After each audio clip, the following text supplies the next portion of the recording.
Welcome to Nasdaq Trade Talks. I'm Jill Malandrino, Global Markets Reporter at Nasdaq. Joining me is Austin Smith. He's a co-founder of Mission Control to discuss how families, kids, and educators are turning to esports to boost community and how the esports industry is continuing to evolve. Austin, it's great to have you with us. Thanks so much for joining us on Trade Talks. Tell us a bit about Mission Control. Thanks for having me. Mission Control is a B2B SaaS platform for rec league esports. And essentially what that means is we have a league management system that allows organizations like your local YMCA, a college intramural department, or a school to run rec leagues, just like you already do in baseball or softball or soccer, but for video games. So how is the esports industry, how are they partnering with different kinds of organizations?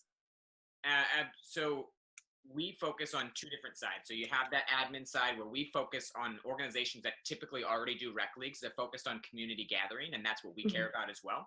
And then we also have the player side where we have a downloadable mobile app that the players download to join these organizations, and they can find the leagues to join as well. From that, they have an entire league experience where they digitally can link up with other people, play their games like 7 o'clock every Tuesday night, and then move on. So what that ends up meaning is we set up the structure behind the games. They play the games that they typically already have, but we are the connector between these organizations and the players, and we're just allowing them to gather community over something very new and exciting, but also completely digital, like esports. Well, it's really interesting to see how the esports community is evolving its products to serve these new markets and how quickly you've had to pivot, because typically esports is viewed as something that only gamers do. But now that we are adjusting to this new world of having happy hours on Zoom and doing all these virtual gatherings, I think it's quite incredible how quickly esports has pivoted. Exactly. Well, and especially even more than just pivoted, just become the priority because it's the only thing you can do. I think it's important to look at the numbers too. 164 million individuals in the United States play video games. 103 million individuals play multiplayer video games, and the Entertainment Software Association has that at 8 hours per week playing with other people.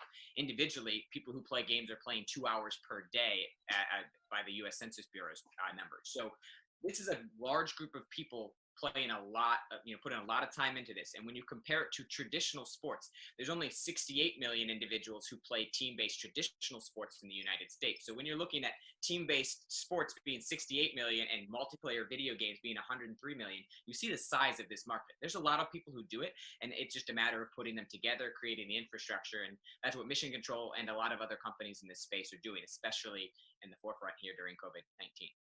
Yeah, and it kind of democratizes the sports arena for everyone, because not everyone has the time to get together or fit it in their schedule or has the resources to go from stadium to stadium or state to state. So it's another way, almost with entertainment in general, we're seeing that across the board, whether it's concerts and other kinds of gatherings.